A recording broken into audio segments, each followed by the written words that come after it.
चतुर्भुज दास जी का पावन चरित्र जब हम देखते हैं तो उसमें आता है कि वो भगवत चर्चा कर रहे थे। तो कथा में यही कहा कि जब कोई दीक्षा लेता है तो उसका नया जन्म हो जाता है, पुराने पाप उस पर लागू नहीं होते। तो एक चोर चोरी करके भाग करके आया था किसी साहूकार सेठ महाजन की, उसके पीछे सैनिक लगे हुए थे। तो जहां सत्संग हो रहा था, हजारों लोग बैठे थे, उन्हीं के बीच में जाके बैठ गया। तो अब राज सैनिकों ने देख पाया नहीं, तो उन्होंने सोचा इधर तो सत्संग हो रहा, चोर काहे को यहाँ टिकेगा, तो वो चले गए और चोर बच गया। सत्संग में यही चर्चा चल रही थी कि दीक्षा लेने से नया जन्म हो जाता है, पूर्व पाप नष्ट हो जाते हैं।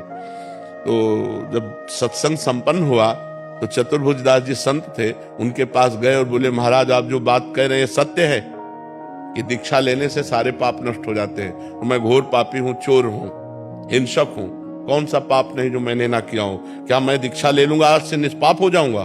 बोले आज से हाँ निष्पाप हो जाओगे।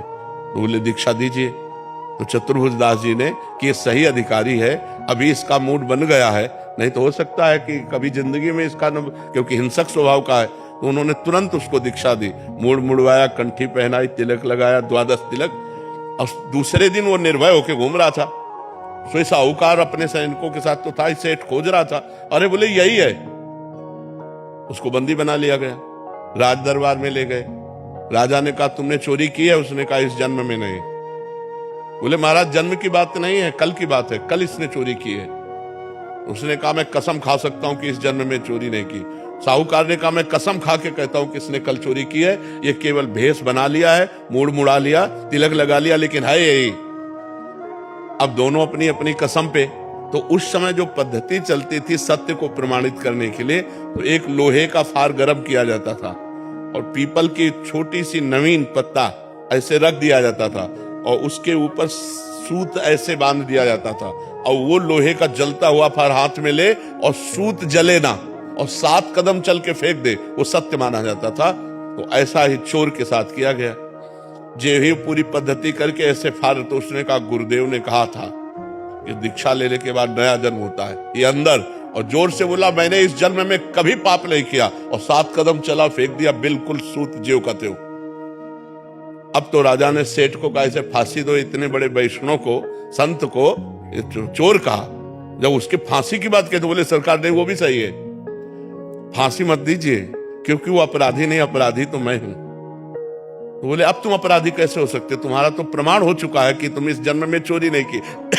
बोले इस जन्म में नहीं की? बोले क्या कहानी क्या है? बोले कहानी ये है कि हमने कल चोरी की थी। ये सही कह रहे हैं, लेकिन फिर हमने दीक्षा ले ली, तो दीक्षा से नया जन्म हो जाता है, इसलिए मैंने इस जन्म में चोरी नहीं की।